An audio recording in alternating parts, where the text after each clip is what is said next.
Você é daquele tipo de pessoa que sempre tira ou tirava boas notas nas provas de matemática na escola? Se sim, você costumava estudar muito, fazia vários exercícios ou pegava lá as coisas muito rápido? Se você costuma ou costumava ir mal nas provas de matemática, o que será que ocorre? Enrolação, dificuldade, lerdeza, bloqueio ou burrice? Será que é verdade aquela história que dizem por aí que há pessoas burras e pessoas inteligentes? Então, se isso for verdade, os inteligentes vão bem nas provas de matemática e os burros vão mal? Sem a menor pretensão de trazer verdades absolutas sobre todas essas questões, nem mesmo encerrar esse assunto, mas sim com o objetivo de levantar outras questões e também propor uma reflexão, é que eu preparei o vídeo de hoje.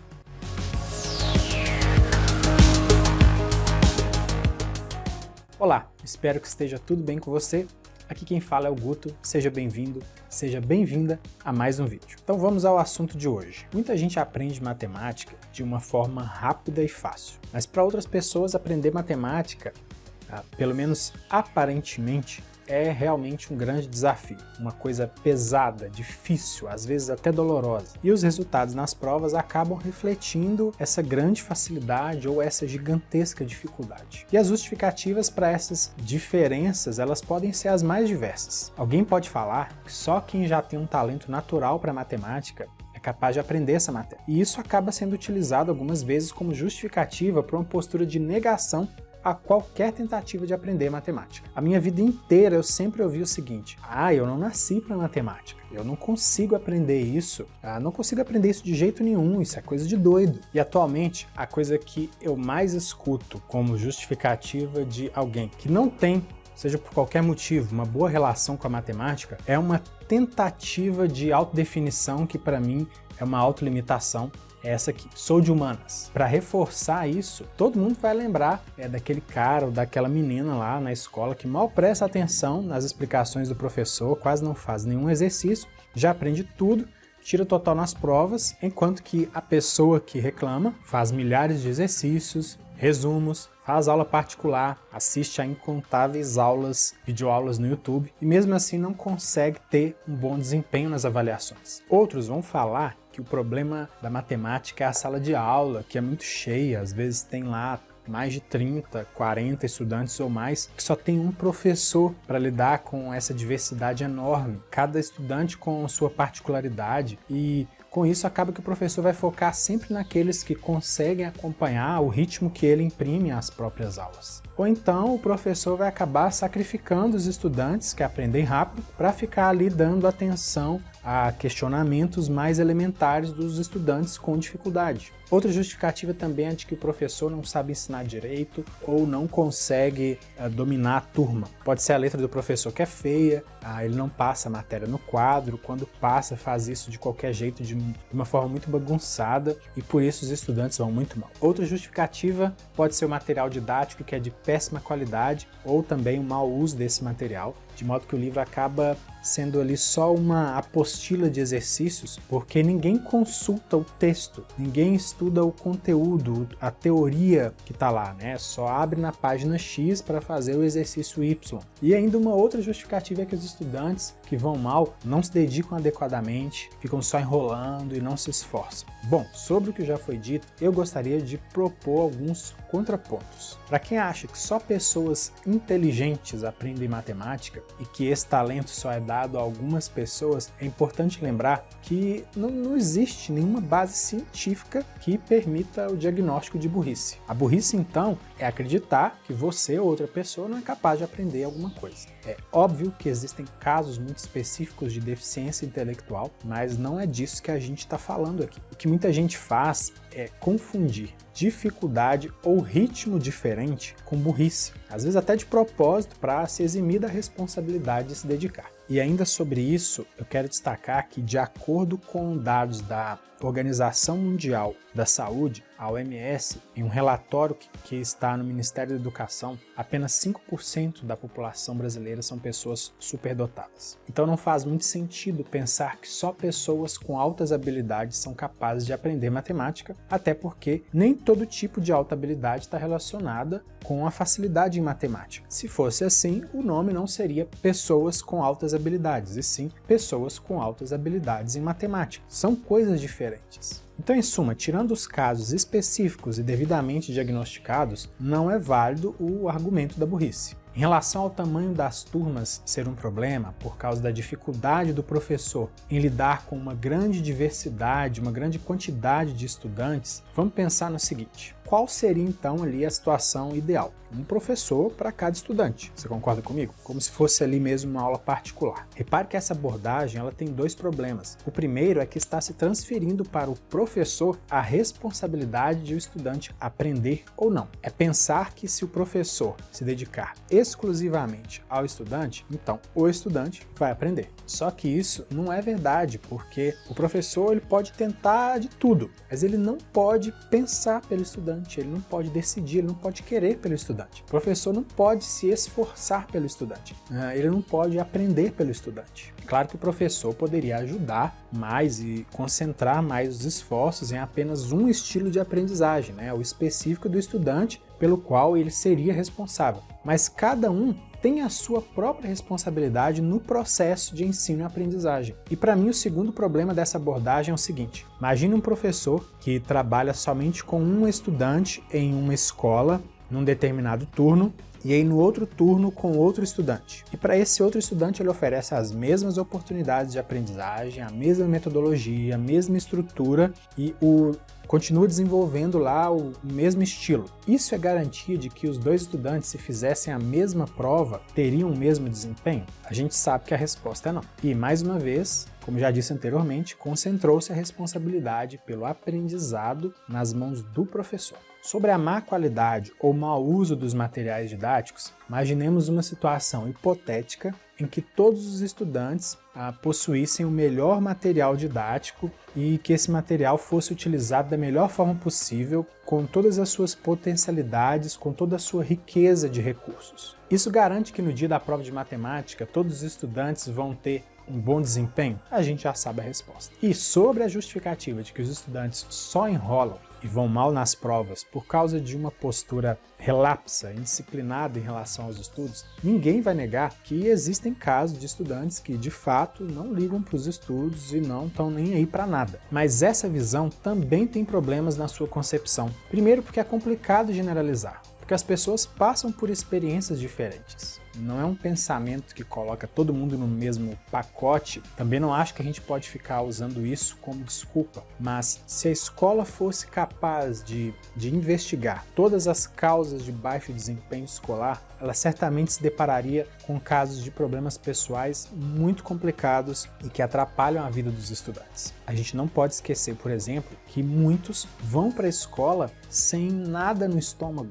Como que eles vão ter algum tipo de interesse ou sequer condições de aprender matemática ou qualquer outra coisa? Você já pensou nisso? Mas você ainda pode pensar: ah, Guto, mas tem gente que aprende mais rápido do que eu. E mais, eu estudo o mesmo tanto do fulano de tal, eu faço os mesmos exercícios, ele vai bem nas provas e eu não vou. Com certeza isso ocorre, é uma coisa natural e tem algumas coisas que a gente precisa considerar a respeito. Por exemplo, as pessoas, elas aprendem de formas diferentes. Você já ouviu falar na teoria das inteligências múltiplas de Howard Gardner? Eu não vou entrar em detalhes aqui, até porque existem diferentes visões e pesquisas a respeito da aplicabilidade dessa teoria na aprendizagem, mas hoje em dia sabe-se que as pessoas lidam com o conhecimento de formas diferentes. E essa capacidade de lidar e autorregular a própria aprendizagem está relacionada ao que se chama metacognição, que também é assunto para a gente falar em outro vídeo. Inclusive, já gravei um vídeo introdutório sobre esse assunto, vou deixar o link na descrição para você dar uma olhada se você tiver interesse. Então, o problema não é o que você estuda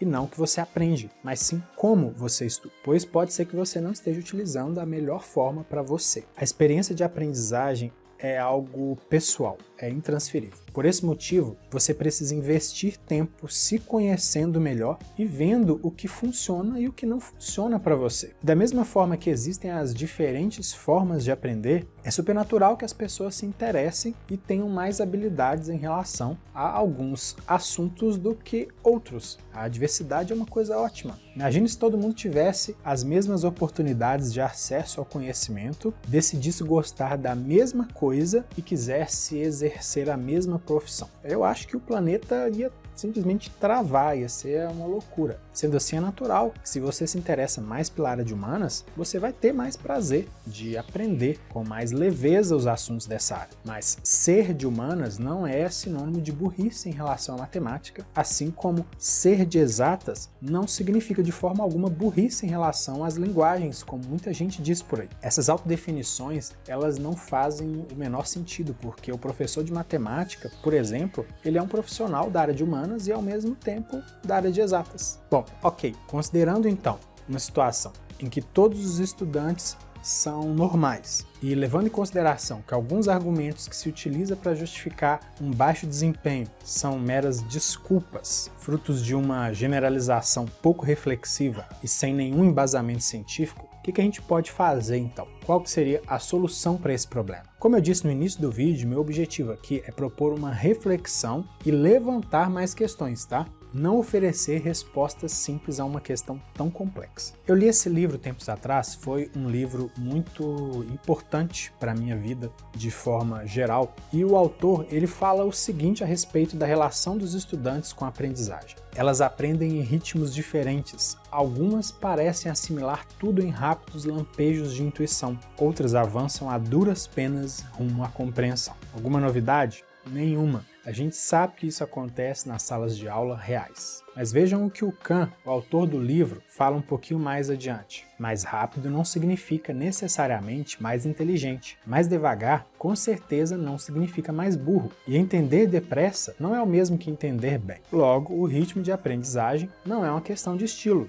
não de inteligência relativa. É bem possível que a tartaruga acabe obtendo mais conhecimento mais útil, mais duradouro do que a lebre. Sobre as diferentes aptidões, interesses e facilidades ou dificuldades no aprendizado, olha o que o Kahn fala sobre o aprendizado da própria matemática. Além do mais, um aluno com dificuldade para aprender aritmética pode ser excepcional no que diz respeito à criatividade abstrata necessária em matemática mais avançada. Isso é um fato. Como professor de matemática, eu já vi estudantes que se debatiam com geometria, por exemplo, mas que voavam lá na álgebra. E o contrário também acontecia. Sabe aquela ideia de ter um professor para cada estudante? Eu já falei um pouco sobre isso anteriormente. Agora vejam o que o Kahn fala sobre isso. Mesmo a proporção de 1 para 1 não é ideal se o professor se sente obrigado a fazer o aluno marchar num ritmo estabelecido pelo governo, independentemente da qualidade da compreensão dos conceitos. Quando esse momento, um tanto arbitrário, chega, quando é hora de encerrar o módulo, dar a prova e seguir adiante, é bem provável que ainda haja alunos que não tenham entendido a matéria direito. Vocês viram só? É uma incoerência. Saber que as pessoas são diferentes e, por isso mesmo, aprendem de formas diferentes e em ritmos diferentes, se no final das contas o que importa é a data da prova de matemática e todo mundo tem que estar preparado, tem que estar pronto nas mesmas condições, no mesmo dia, na mesma hora e será avaliado do mesmo jeito. O que fazer com aqueles que ainda não estão prontos? Dá uma olhada em mais um trecho do que o Kahn escreve. Talvez eles pudessem acabar entendendo a matéria com o tempo, mas o problema é exatamente esse. O modelo padrão de sala de aula, na verdade, não permite esse tempo. A turma, qualquer que seja o tamanho, já seguiu em frente. E aí ficam os buracos na aprendizagem, porque não dá para esperar até que eles aprendam, uma vez que o conteúdo tem que caminhar, porque tem um prazo ali. Bom, toda essa angústia do Kahn fez com que ele desenvolvesse uma abordagem de aprendizagem que foi traduzida na plataforma Khan Academy, uma plataforma de aprendizado de matemática que foi fundada por ele. Se você não conhece essa plataforma, depois faça uma pesquisa na internet, porque pode ser que você se interesse. E quais são os preceitos dessa plataforma? De acordo com o próprio Kahn. 2 de meus preceitos iniciais foram: as aulas deveriam seguir o ritmo das necessidades individuais de cada aluno, não de acordo com um calendário arbitrário. Conceitos básicos precisavam ser compreendidos em profundidade para que os alunos fossem capazes de dominar assuntos mais complexos. Com a matemática, é uma ciência que se organiza na forma de estruturas, o alicerce ele precisa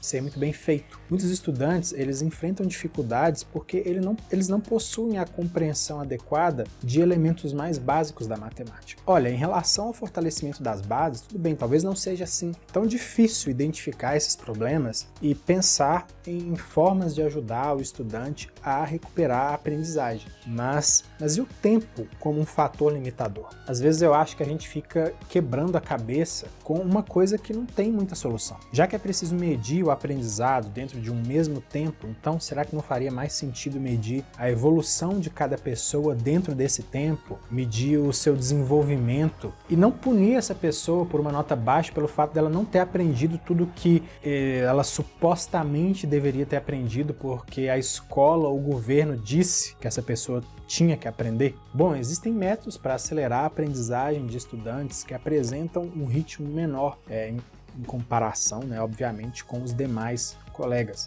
Mas é preciso tomar cuidado para que essa aceleração não seja uma pressão para deixar esse estudante pronto até o dia da prova. Olha, eu vou ser sincero, às vezes eu acho que um monte de coisa que as escolas ficam oferecendo para os estudantes como recursos de aprendizagem, não sei se estão muito interessados em ajudar a pessoa em relação à aprendizagem dela numa concepção mais ampla, mas sim preparar melhor os estudantes para fazer prova. E isso quando esses recursos existem, Porque às vezes eles não existem. Sem falar que as provas, elas não são isentas de julgamentos. Muitas vezes elas não são elaboradas segundo critérios técnicos dentro de uma proposta pedagógica muito clara e muito definida. E, gente, tem mais coisa. As provas escritas e os testes padronizados de matemática são instrumentos muito limitados para medir a aprendizagem de alguém. Não dá para entrar muito em detalhes sobre isso, mas esses testes, eles são capazes de medir poucos elementos da aprendizagem, como capacidade de memorização de conceitos,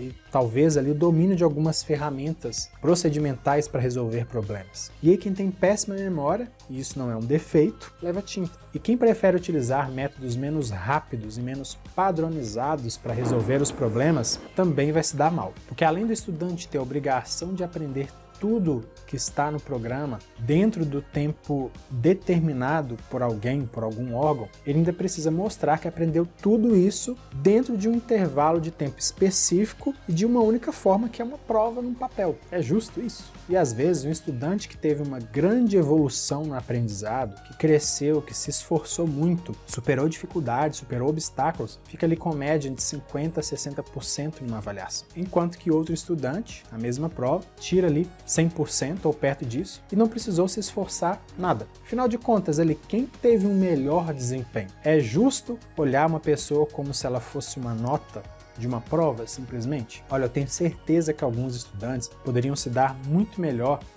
na apresentação de um trabalho, na elaboração de um portfólio, na organização de um resumo, de um esquema, na execução de um trabalho prático do que numa prova escrita. E esses outros métodos de avaliação que eu citei, eles não medem somente o fim, Eles medem todo um processo de aprendizagem. E aqueles estudantes que vão bem nas provas escritas não necessariamente teriam um bom desempenho se fossem avaliados de outra forma. Pois é, mas eles são mais valorizados porque são capazes de seguir o padrão estabelecido. Olha, os testes padronizados e a medição da aprendizagem, eles são importantes sim, porque eles trazem elementos, trazem informações objetivas que sinalizam até mesmo a criação de políticas públicas para a melhoria da educação. Mas eu não acho justo utilizar essa mesma régua para avaliar a capacidade de aprender de uma pessoa. Bom, eu acho isso tudo muito errado. Estou chegando ao final do vídeo, mas como eu disse lá no início, não tenho a menor pretensão de ter respostas para todas essas questões, esses problemas, mas uma coisa eu sei. Eu penso que esse sistema de avaliação que a gente adota, ele é maluco demais. E isso acabou gerando em mim uma angústia sobre o sistema de avaliação.